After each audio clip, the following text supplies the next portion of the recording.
Assalamualaikum warahmatullahi wabarakatuh. Sahabat cerdas, berjumpa kembali di channel kami. Kali ini kita akan membahas soal Olimpiade Nasional MIPA Perguruan Tinggi. Nah, kita klik ya. Nah, masuk ke web sini, kita turunkan. Di sini ada bank soal, kita klik di sini. Di sini masuk ke drive, kita klik di tahun 2024. Nah, di sini ada beberapa mapel, kita klik yang bidang studi biologi. Nah, di sini ada dua PDF ya. Ini ada hari pertama dan kedua, kita klik di hari pertama. Nah, begini sahabat cerdas, ini ada soal seleksi wilayah ONMIPA Perguruan Tinggi tahun 2024 bidang studi biologi hari pertama. Oke ya, kita mulai dari nomor 1 ya. Oke, nomor 1. Jika terdapat 40 kromosom pada sel somatis mencit, maka jumlah kromosom yang didapatkan anak dari induk jantannya adalah, oke ya sahabat cerdas. Jadi yang pertama ini adalah sel somatis ya, atau sel tubuh pada mencit. Ini sel tubuh itu 2N ya. Ini ada mencit jantan ya. Dan ada mencit betina. Ini kalau jumlahnya kromosom ada 40. Ini sel kelaminnya, jantan itu sperma, kemudian ini ovum. Ini kromosomnya 40 ya. Ini juga kromosomnya 40. Maka sel gametnya setengah ya. Jadi spermanya itu setengah kromosom dari induk, ini 20. Ini juga 20. Nah, nanti kalau ketemu jadi sigot embrio berkembang sehingga anak mencit juga akan memiliki jumlah kromosom yang sama dengan induk, yaitu 40. Oke ya sahabat cerdas, jadi jawabannya nomor 1A. Kita lanjutkan ke soal nomor 2. Oke, kita lanjutkan ke soal nomor 2. Sel hewan yang mempunyai karakteristik serupa dengan sel tumbuhan yang mengalami meiosis terbentuknya 3 megaspora adalah, oke ya sahabat cerdas, megaspora itu adalah bagian dari betina ya, megaspora. Jadi sel induknya ini adalah megasporosit. Ini masih 2N ya. Ini membelah meiosis yang pertama menghasilkan 2 megaspora dan mengalami meiosis yang kedua menghasilkan 4 megaspora. Nah, seperti ini ya, sahabat cerdas, ini pada sel tumbuhan.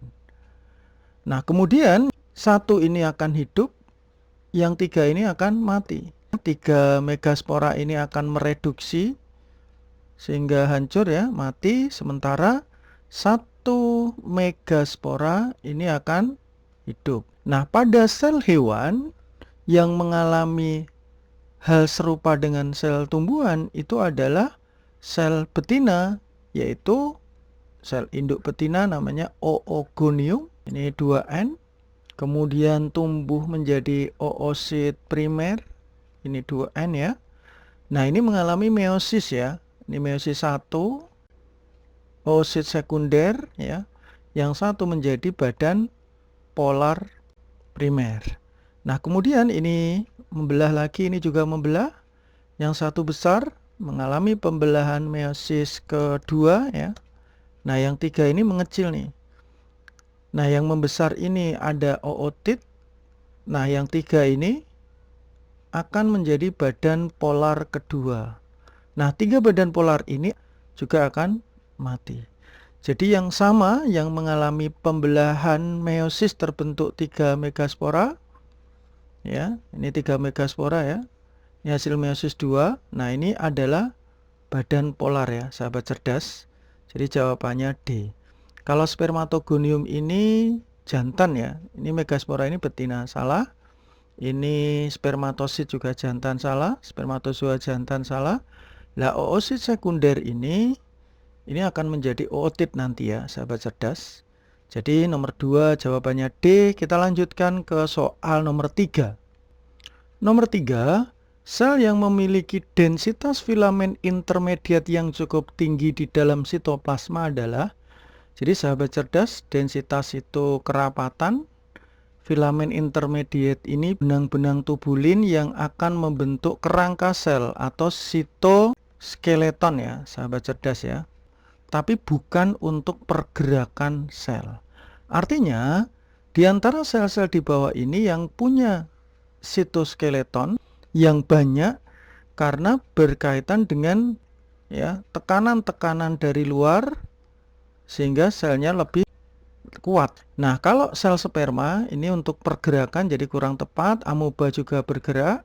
Sel darah, contohnya darah putih ini untuk pergerakan juga kurang pas. Nah, kalau sel tumbuhan ini sudah memiliki dinding sel. Nah, sel saraf ini biasanya di bagian akson daripada sel saraf ya. Nah, contohnya selain sel saraf juga bisa sel otot ya, sahabat cerdas. Begitu, jadi nomor 3 jawabannya adalah D. Kita lanjutkan ke soal nomor 4. Nomor 4, sel kulit yang sudah mati dapat membentuk ikatan silang pada filamen keratin yang disebabkan adanya ikatan apa? Oke ya, sahabat cerdas. Jadi di bagian kulit luar atau epidermis itu mengandung lapisan keratin merupakan protein pelindung ya yang diproduksi oleh tubuh untuk mendukung struktur dari jaringan kulit ya. Nah, contohnya bisa menjadi rambut, kemudian kuku atau tanduk. Seperti di rambut ini biasanya mengandung keratin yang lunak. Sementara kuku dan tanduk itu mengandung keratin yang lebih keras. Faktor keras dan lunak ini disebabkan oleh ikatan disulfida. Begitu ya, sahabat cerdas. Jadi jawabannya adalah C. Nah, biasanya kalau di rambut keratin lunak ini ikatan disulfidanya lebih sedikit dibanding dengan ada di kuku dan tanduk yang lebih banyak.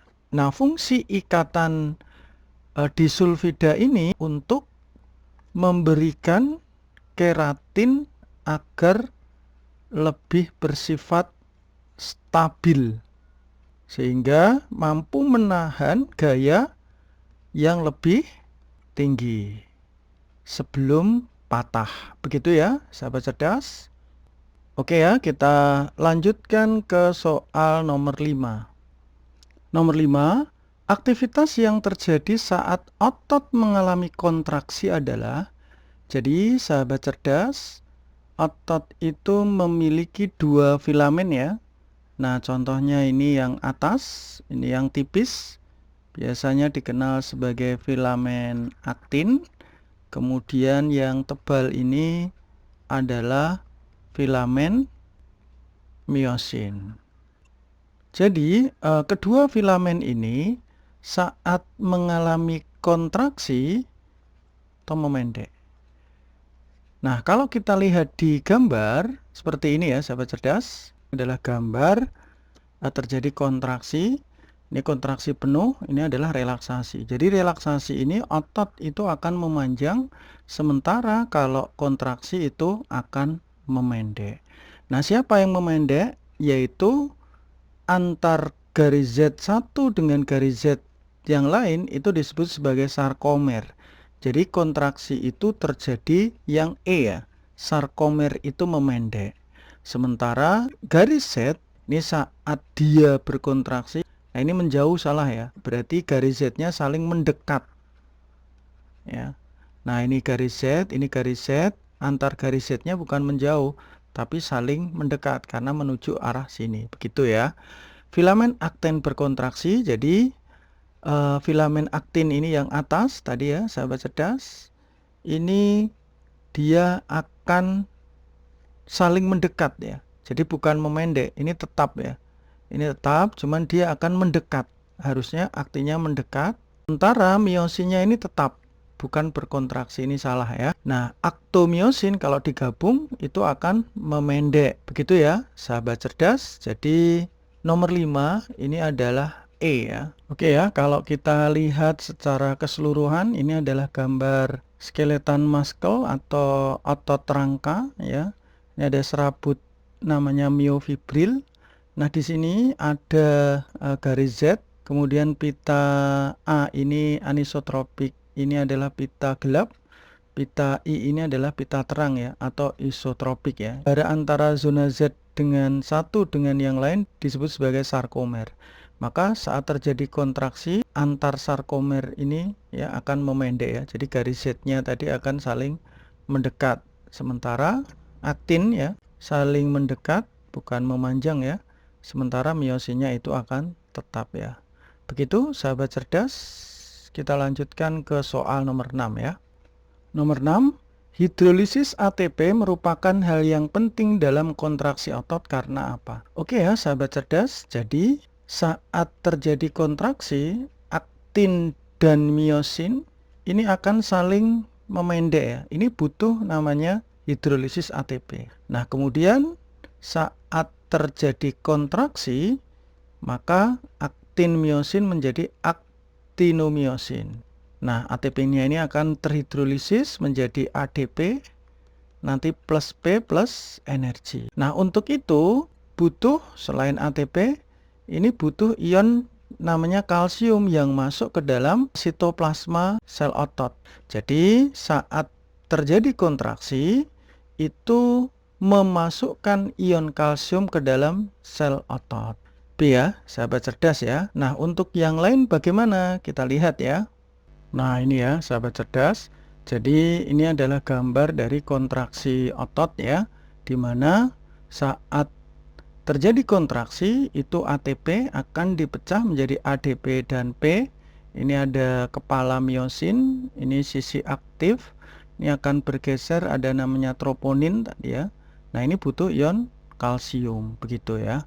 Nah untuk gambar selengkapnya seperti ini. Nah ini ya sahabat cerdas. Jadi saat kontraksi ini butuh ion kalsium masuk ke dalam sitoplasma, kemudian ada hidrolisis ATP di sini ya. Nah, pada saat terjadi relaksasi, kalsium itu akan keluar ya.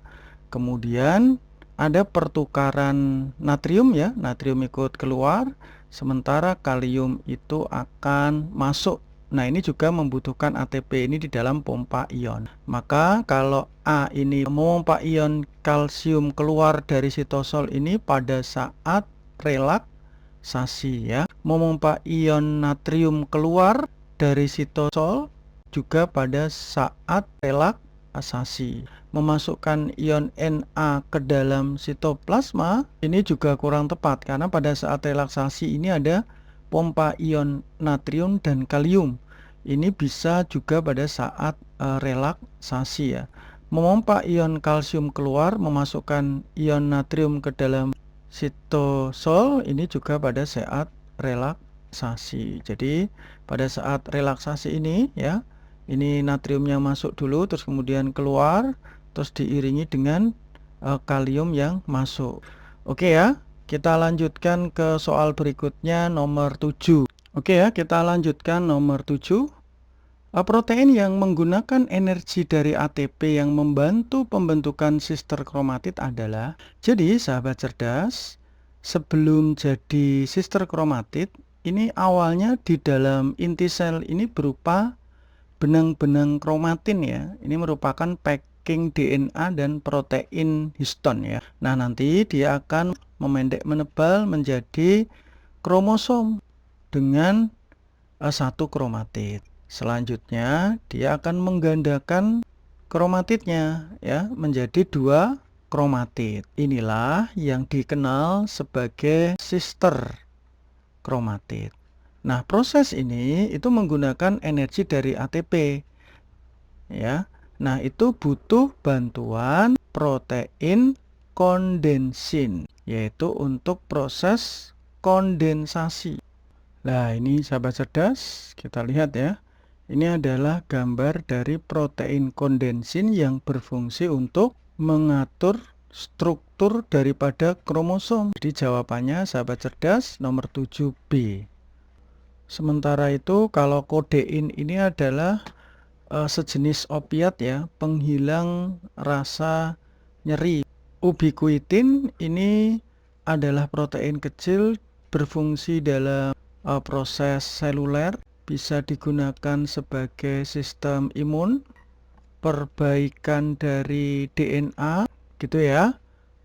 Sementara kalau separasin ini adalah untuk memisahkan. Tubulin bisa digunakan untuk sitoskeleton atau kerangka sel ya. Oke ya, nomor 7B kita lanjutkan ke soal nomor 8.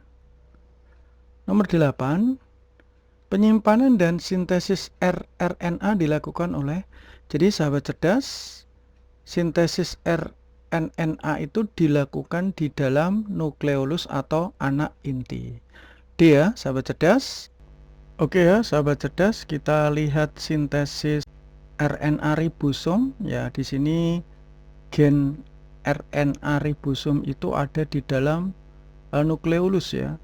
Nah, kemudian akan dibentuk ya, memodifikasi dan memproses pembentukan dari RNA ribosom di dalam nukleus.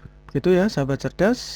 Nah, untuk bagian yang lain berfungsi retikulum endoplasma ini untuk transport ya, protein ataupun transport lemak. Kalau protein ini RE yang kasar, kalau lemak ini RE halus. Badan Golgi ini untuk sekresi dan ekskresi. Nukleus ini pengendali aktivitas sel dan sitoplasma sebagai matriks di dalam proses metabolisme. Begitu ya, kita lanjutkan ke soal nomor 9. Nomor 9, material genetik yang tidak terintegrasi ke dalam nukleolit bakteri adalah, jadi sahabat cerdas, bakteri ini disebut organisme prokaryotik, yaitu tidak memiliki selaput inti. Nah, ini belum punya inti sejati, sehingga intinya ini dikenal sebagai nukleoid. Nah, di dalam nukleoid tentunya ada packing DNA yang berupa benang kromatin, nanti akan menjadi kromosom dengan satu kromatid, kemudian menjadi dua kromatid. Di dalam kromosom ini juga ada kromonema. Disinilah DNA itu berada. Nah, di bakteri itu ada DNA di luar inti, ya, di luar nukleolit, yang berbentuk melingkar yang disebut sebagai plasmid, ya. Jadi DNA sirkuler di luar inti.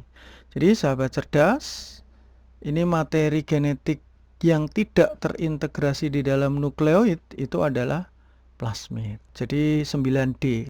Oke ya, terakhir nomor 10. Nomor 10, enzim yang dibutuhkan untuk menjalankan fungsi inti sel disintesis pada bagian apa? Oke ya, sahabat cerdas. Jadi kata kuncinya adalah penghasil enzim ya. Jadi enzim itu terbentuk di organel namanya badan Golgi. Jadi badan Golgi itu salah satunya menghasilkan sekresi seperti enzim. Nah, enzim-enzim yang belum aktif ini diaktifasi. Nah, kemudian akan bisa dibawa keluar sel melalui vesikel atau masuk di dalam sel sendiri, bisa di sitoplasma atau nanti dibawa ke dalam inti sel. Begitu ya, sahabat cerdas. Enzim itu kan berasal dari protein ya. Nah, protein ini disintesis dari ribosom. Ribosom ini dibentuk oleh nukleus ya, terutama di dalam anak inti atau nukleolus. Nah, nanti ribosom itu akan nempel di RE, retikulum endoplasma, kemudian masuk ke badan Golgi. Jadi urutannya itu ada nukleolus, kemudian bagian dari nukleus menghasilkan ribosom ya, terus nempel di RE, terus RE kemudian mengangkut ribosom ke badan Golgi, terus dibuat menjadi enzim.